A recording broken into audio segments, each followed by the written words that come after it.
Bonjour et bienvenue dans cet épisode de Jardin d'automne, le podcast où on prend le temps de semer des idées pour qu'elles puissent se développer. Hello, comment ça va? Bonne année déjà pour commencer. Je te souhaite que cette année soit une belle année pleine de bonheur, de réussite, de challenge, de changement, de bonnes nouvelles. En gros, une année heureuse quoi.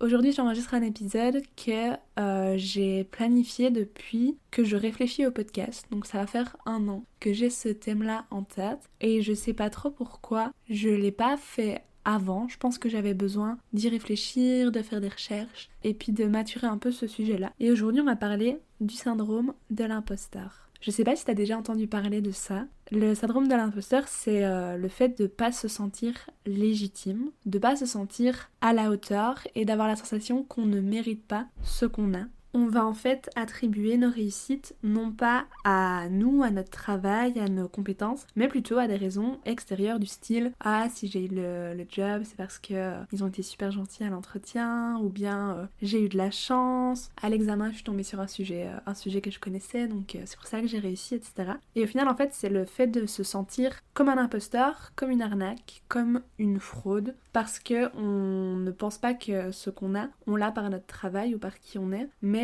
pour des raisons extérieures à nous et donc on n'a pas l'impression de mériter ce qui nous arrive et ça peut nous paralyser dans nos projets, dans ce qu'on a envie de faire parce que ça vient forcément avec des doutes, avec de l'angoisse, avec des peurs. Donc j'ai essayé de trouver une définition un peu plus précise et le syndrome de l'imposteur du coup est défini comme un sentiment auto-entretenu, donc c'est bien qui vient de nous-mêmes, un sentiment auto-entretenu d'incompétence et de doute en sa personne et ses compétences et qui persiste malgré les succès scolaires et professionnels. Il s'agit essentiellement d'un conflit entre la perception que l'on se fait des autres et la façon dont on se perçoit soi-même. Donc c'est vraiment le fait d'avoir un décalage entre ce que l'extérieur nous renvoie, qu'on est bon, qu'on réussit, et comment nous on se perçoit comme étant pas bon, comme étant pas compétent, et du coup on se dit que c'est pas possible que l'extérieur nous perçoive comme ça. Je me suis un peu posé la question de savoir si c'est quelque chose que je vivais parfois, et ici sur l'année 2023 j'ai identifié 3 moments où j'ai un peu vécu ce syndrome de l'imposteur, donc on va en parler ici dans l'épisode. Tu te dis peut-être en m'écoutant, comment est-ce qu'on peut savoir si on souffre de ce syndrome de l'imposteur? Déjà, si tu te reconnais dans le fait de se dire que c'est pas possible que ce que t'as, que ce soit le job que t'as décroché, que ce soit un projet que tu mènes et qui marche, que ce soit ta relation avec ton ou ta partenaire actuelle, c'est le fait de te dire que c'est pas possible que cette chose qui marche dans ta vie, elle marche parce que t'es bon, parce que t'as les compétences pour que ça fonctionne. Et puis peut-être que tu te rends compte que t'as du mal à accepter les compliments qu'on te fait justement parce que t'as pas l'impression de les mériter. Tu vas avoir tendance à dévaloriser ton travail, donc ça va être difficile pour toi quand on te dit que ce que tu fais est bien. T'as du mal à y croire en fait, tu dis que c'est pas possible que toi, tu peux pas faire quelque chose de bien parce que t'es un imposteur. Donc comment est-ce que quelqu'un peut te dire que c'est bien ce que tu fais? Donc c'est difficile pour toi d'entendre des compliments. Tu as tout le temps ce sentiment de pas te sentir à la hauteur et parfois t'as même envie du coup de partir ou de bâcler la chose parce que tu te sens pas à la hauteur, donc tu sais que ce que tu vas rendre ça va pas être bien. Tu peux aussi te dire que tu manques d'expertise dans ce que tu fais, que tu manques d'expérience, que tu mérites pas ce job-là, que si tu vends quelque chose, comment tu peux légitimer le prix de vente de ton produit alors que c'est toi qui le produis justement? Tu peux te dire que dans ta relation, tu mérites pas la personne ou l'amour que cette personne te porte parce que t'y crois pas que toi tu mérites ça. Et puis quand tu saisis une opportunité, t'as du mal à accepter le fait que cette opportunité-là, si on te l'a proposée, c'est pour une raison. T'as vraiment l'impression que c'est juste par chance ou par hasard. Moi, à ce niveau-là, l'année dernière, on m'a proposé un job pendant l'été, un poste qui était plus haut placé que le poste que je faisais habituellement l'été. Et c'était un poste en fait dans l'équipe de management. Dans l'équipe de management, il y avait peu de personnes. C'était pour gérer une équipe d'environ 50 employés. Et ouais, je me suis pas mal posé la question de me dire est-ce que je suis légitime là-dedans parce que j'ai pas d'expertise. C'était un poste de logistique pour un camp d'été, donc gérer toutes les activités, l'organisation, les transports, etc. pour plusieurs centaines de campeurs. Et ouais, je me disais que j'avais pas l'expertise, j'avais pas l'expérience, j'avais que 21 ans, alors que l'équipe de direction était beaucoup plus vieille. Ils avaient presque 30 ans certains employés étaient plus vieux que moi, donc comment est-ce que je peux être plus légitime qu'eux alors que je suis plus jeune qu'eux? je me suis beaucoup posé la question justement de savoir si ce poste-là je le méritais et si en tout cas j'avais les compétences pour le faire. Et j'ai vraiment vécu en fait du coup ce syndrome de l'imposteur où je me disais que j'avais absolument pas les compétences pour faire ça. J'ai hésité du coup à accepter ce job parce que je me sentais pas du tout apte à le faire, en tout cas peut-être pas le meilleur profil pour le faire. Et puis au final, je me suis dit que si la personne qui me proposait le job me faisait confiance, c'est quelqu'un qui me connaît, c'est qu'elle me pense capable de le faire. Donc au bout d'un moment, il faut que moi aussi je me pense capable de le faire. Et quand je suis arrivée,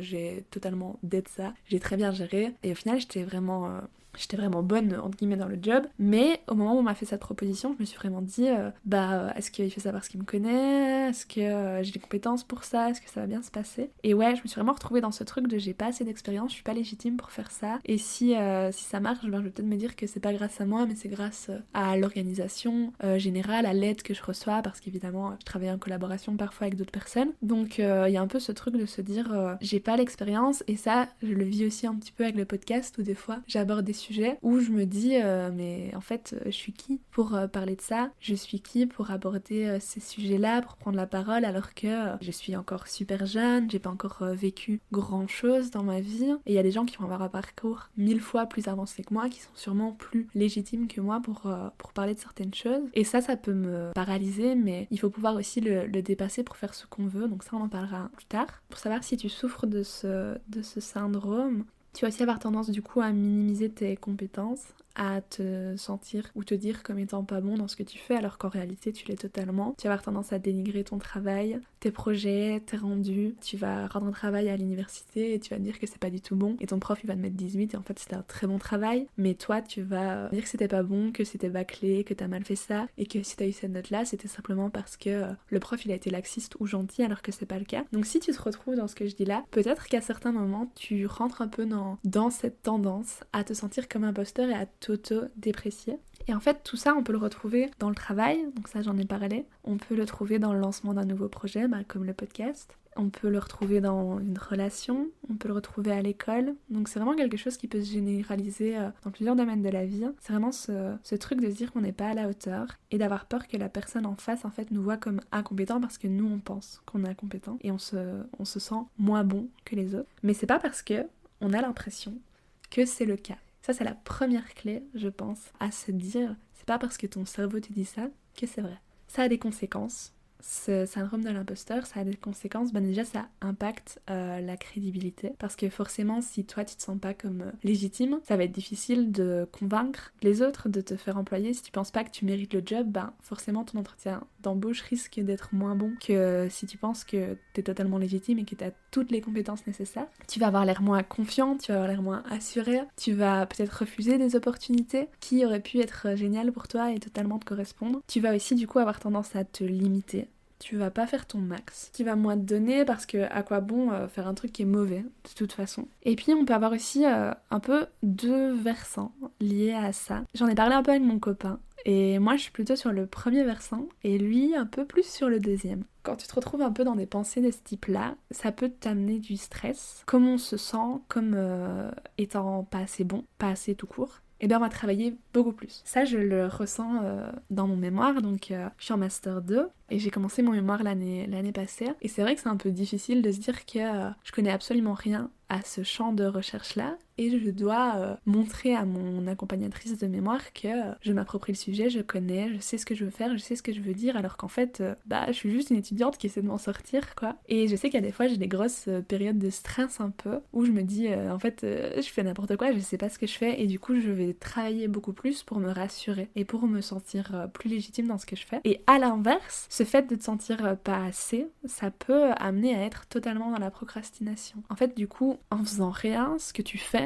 c'est cohérent avec ce que tu ressens. Vu que tu fais rien, t'avances pas, donc t'es pas compétent, et c'est l'image que t'as de toi. Une image de pas être assez, de pas être capable, donc si tu fais rien, forcément t'es pas capable. Et c'est aussi se protéger de si je le fais et que c'est pas bon, je peux pas attribuer ça à l'extérieur parce que c'est quelque chose que j'aurais fait. Je préfère ne pas le faire, comme ça, c'est pas fait, c'est pas bon. Il y a un peu deux types, entre guillemets, de profils, et justement chez les perfectionnistes, ça se retrouve, que ce soit ce besoin d'être excellent et du coup de travailler beaucoup plus, ou ce sentiment de procrastiner, de repousser par peur de ne pas pouvoir atteindre une barre qu'on s'est fixée. Et du coup, tu peux te retrouver à avoir envie de changer de job, d'arrêter ton stage, de pas lancer un projet, juste de t'enfuir parce que t'as peur d'être démasqué, t'as peur qu'à un moment donné, les autres ils se rendent compte que t'as aucune idée de ce que tu fais, que t'es pas bon, que t'as pas les compétences, que t'es juste une grosse fraude et que t'es arrivé là par on ne sait quel miracle. Alors qu'en fait, si t'es là, c'est parce que t'as le mérite d'être là, mais toi tu t'en rends pas compte. T'as l'impression de manquer de compétences. Je sais que l'année dernière, quand on a eu notre premier stage avec mes copines, donc on fait des études de psychologie et de neuropsychologie, ben, on a pas mal eu ce sentiment d'avoir l'impression qu'on n'avait aucune connaissance ou compétence au début et de pas du tout se sentir légitime quand on nous posait des questions ou qu'on nous demandait d'analyser les situations, alors qu'en fait on savait totalement et on avait totalement les capacités de le faire, mais la position dans laquelle on était faisait que on se demandait ce qu'on se foutait là et on se disait c'est pas possible, je suis censée savoir faire ça, je suis censée être capable et je le suis pas du tout. Et en fait c'était juste des pensées qu'on nourrissait à l'intérieur, de se dire qu'on n'était pas capable et d'avoir peur, de stresser, de se dire que on n'était pas du tout prêt à ça, alors qu'en réalité on avait été formés, on avait appris comme on devait apprendre avant et on était prêt. Et je me souviens vraiment dans les premiers jours de s'envoyer des messages sur notre groupe avec mes copines et de se dire putain qu'est-ce que je fous là, j'ai l'impression de rien savoir, alors qu'en fait quand on réfléchit aux choses on les connaît, on les sait, on était totalement compétents pour le stade de là où on devait être. Mais c'est vrai que si t'es en train de faire un stage, que ce soit un stage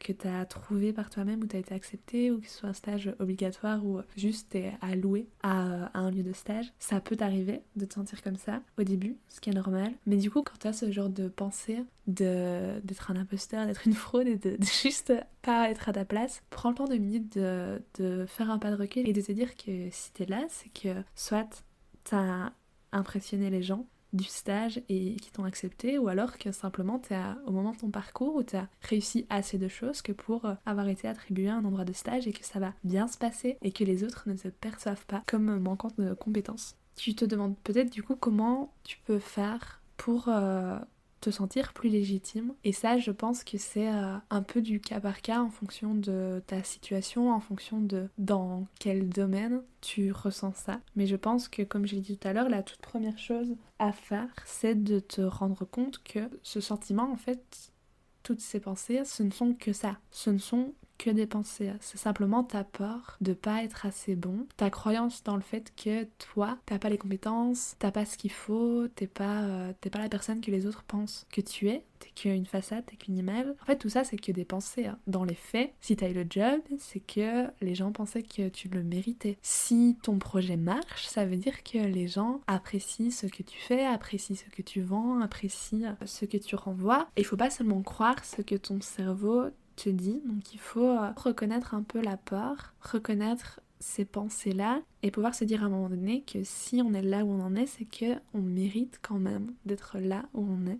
Et il faut accepter simplement que y a des jours où on se sent pas à la hauteur. Il y a des jours où on se sent nul, où on se sent être une grosse farce et ne pas du tout mériter notre job, notre poste, notre relation. Et c'est comme ça. C'est nos pensées à ce moment-là, on l'accepte et on reconnaît que c'est une pensée et puis ça partira. Peut-être que le lendemain, vous allez vous sentir super bien dans vos chaussettes, super assuré, super sûr de vous. Je sais bien qu'il y a pas longtemps, j'ai fait une petite erreur au stage, mais vraiment un truc minime qui n'avait aucun impact et j'étais toute seule et je me suis dit bordel, ma maître de stage elle m'a fait confiance, je suis à la fin de mon stage de master 2, forcément je suis supposée savoir comment ça marche, je suis censée savoir ça sur le bout des doigts et c'était une erreur d'inattention et vraiment rien d'important, mais sur le coup j'ai vraiment eu ce truc là de putain je suis super nulle, je suis censée savoir faire ça et je l'ai pas fait et comment ça se fait, mais je suis vraiment trop conne et tout. Elle pense qu'elle peut me faire confiance et que je sais faire alors qu'en fait je sais pas faire et tout, alors que si je sais faire, si j'ai totalement les compétences d'être seule, mais juste j'ai fait une erreur d'inattention comme ça peut arriver à tout le monde et je me suis un peu retrouvée dans ce schéma de pensée où je me disais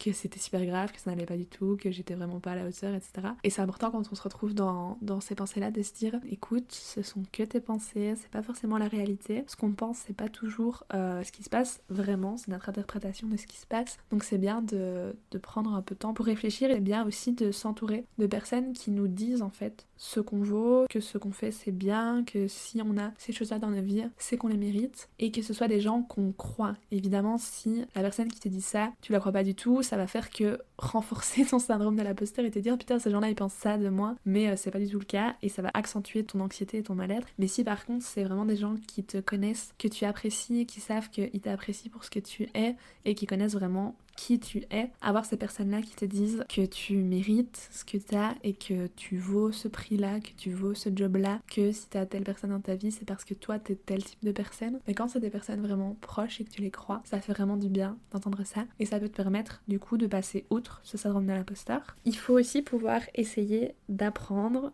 que il faut pas attendre que ça soit parfait avant de faire les choses.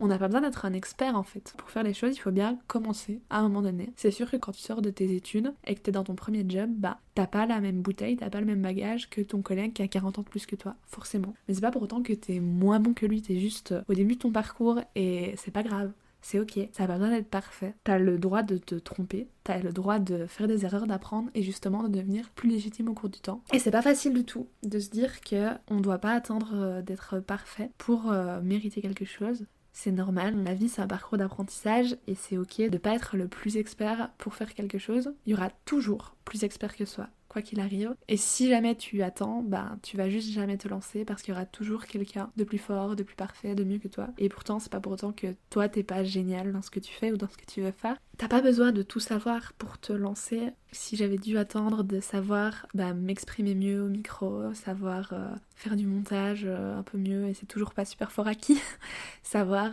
promouvoir le podcast, etc. sur les réseaux sociaux, je me serais juste jamais lancée parce que je me serais pas du tout sentie compétente, je me serais pas du tout sentie capable et je me serais sentie super nulle tout le temps. Mais juste je me suis dit dès le début que quoi qu'il arrive, je suis pas experte, c'est pas parfait, mais j'y vais parce que c'est quelque chose que j'ai envie de faire. Il y aura forcément des gens qui seront meilleurs que moi. Là-dedans, je vais pas chercher à être la meilleure et juste je veux le faire alors je le fais. Et je pense que c'est bien d'avoir cette mentalité-là. Quand tu doutes un peu et de te dire quoi qu'il arrive, c'est une expérience en fait. Et puis si tu te casses la gueule, t'apprends et c'est des erreurs qu'on apprend le plus. C'est quand on se trompe en fait qu'on tire des leçons. Autant essayer et puis si c'est pas parfait, on fera mieux la prochaine fois. Et aussi, je pense que dans une certaine mesure, c'est aussi à toi de décider que t'es légitime. À un moment donné, de te dire que t'as les compétences, que si les gens te font confiance, il y a une raison, que si on t'a proposé ce job, qu'on t'a accepté dans cette école prestigieuse, si t'as des belles relations autour de toi, c'est pas juste par chance. Il y a rien qui arrive tout seul dans la vie. En tout cas, moi, j'y crois pas. Pour moi, les choses, elles se construisent et tous les petits choix qu'on fait au cours de la vie, ils impactent. Et donc, à un moment donné, si t'as ces opportunités-là qui se mettent sur ton chemin, c'est que tu les mérites, c'est que t'es légitime et c'est à toi d'essayer de te convaincre, de battre la petite voix dans ta tête qui te dit que c'est juste la chance, les gens sont juste gentils, c'est vraiment juste par hasard parce que t'as pas du tout le niveau pour faire ce genre de choses-là ou tu mérites pas du tout ces choses-là et tu comprends pas pourquoi elles t'arrivent, mais en fait simplement elles t'arrivent parce que elles doivent t'arriver parce que tu l'as mérité. Et je pense que c'est le plus gros combat à mener quand tu te retrouves dans des situations comme ça, de te dire que en fait ça va le faire. Et ça va le faire parce que t'es toi et que tu sais quoi faire, tu sais comment gérer la situation, tu sais que tu vas y arriver, tu crois en toi. Et le moment où tu vas croire en toi et te sentir légitime, t'auras plus peur de ce que les autres risquent de penser de toi parce que tu sais que tu mérites ta place, tu sais que tu mérites là où t'es et ça va t'enlever énormément de stress, ça va t'enlever énormément d'appréhension et de peur des autres, de ce qu'ils peuvent penser. Il y aura beaucoup moins d'écart entre ce que tu es et ce que tu penses que tu es et ça c'est cool. Je sais pas si l'épisode t'a parlé. Moi, en tout cas, le fait de faire un peu des recherches, d'écouter des témoignages et tout, je me suis rendu compte que c'est pas quelque chose que je vivais tout le temps parce que je suis quelqu'un qui est très honnête envers moi-même, envers mes compétences et que je sais que je travaille dur et que ce que j'ai, je le mérite parce que j'ai travaillé pour. Mais je sais aussi qu'il y a des gens qui travaillent tout comme moi et qui, dans leur personnalité, vont douter d'eux, vont penser qu'ils sont pas capables et puis s'ils réussissent, vont attribuer leur réussite au hasard. Ah, ils sont sympas, les profs. Il a pas côté dur, le recruteur il était vraiment sympa, il a pas rendu compte en fait que j'étais pas du tout qualifiée. Mais en y réfléchissant de façon plus approfondie, je me suis quand même rendu compte que même si je suis quelqu'un qui en général sait ce que je veux, il y a quand même eu des moments dans mon parcours, il y en aura sûrement encore plus une fois que je serai diplômée et que je serai vraiment lâchée dans le monde sans filet. Il y aura sûrement d'autres moments où je me poserai ces questions-là. Ici par exemple on m'a proposé un job pour l'année prochaine après mon diplôme, un poste à la fac, un doctorat, avec un poste d'assistant. Dans tout le processus de décision par rapport à ce job-là, je sais qu'il y a une part de moi qui se dit est-ce que je suis compétente pour ça? Oui, j'ai des bonnes notes, mais est-ce que mes notes elles viennent pas juste du fait que j'aime bien apprendre? Et est-ce que je suis capable de faire une thèse de doctorat, de faire de la recherche, de passer des heures à approfondir un sujet, à devenir expert? Est-ce que je suis capable en fait juste de faire de la recherche documentaire parce qu'on a eu des cours dessus, mais en général, si on est honnête avec soi-même, on recherche les choses sur Google Scholar les 3/4 du temps. Est-ce que je suis capable vraiment de devenir expert d'un sujet et de mener ce genre de job quoi pendant plusieurs années? Et je sais que si je me décide à un moment donné de prendre ce job-là, je vais faire face, à mon avis, à nouveau à ce genre de pensée parce qu'il y a une partie de moi qui va se dire que on m'a donné ça parce que je suis une étudiante qui a toujours été engagée, motivée, etc. Et peut-être qu'en fait je le mérite pas et qu'il y a peut-être plus méritant que moi dans les autres étudiants et qui serait meilleur que moi et tout. Donc je suis sûre que dans le futur je vais être plein de fois confrontée à ça et je suis contente d'avoir pris le temps avec vous d'y réfléchir, de pouvoir identifier un peu certains signes, certaines pensées et de réfléchir un peu à des solutions. D'abord me rendre compte que ce sont des pensées, puis essayer d'accepter qu'il n'y a pas besoin d'être expert pour le faire et que je vais apprendre quoi qu'il arrive. Si les gens m'ont fait confiance, c'est qu'il y a une raison, et puis essayer d'avoir des proches bienveillants autour de moi pour me permettre de me convaincre que je mérite ce que j'ai dans ma vie. C'est déjà la fin de l'épisode. J'ai adoré parler avec vous, encore une fois. J'espère que si tu découvres Jardin d'Automne, le contenu te plaît. Je te fais des gros bisous. Prends soin de toi. À bientôt! Merci d'avoir écouté cet épisode du podcast. J'espère qu'il fera un bout de chemin avec vous. On se retrouve tous les dimanches pour un nouvel épisode. En attendant, n'hésite pas à suivre le podcast sur Instagram @jardindautomne et à m'y faire tes retours. À bientôt!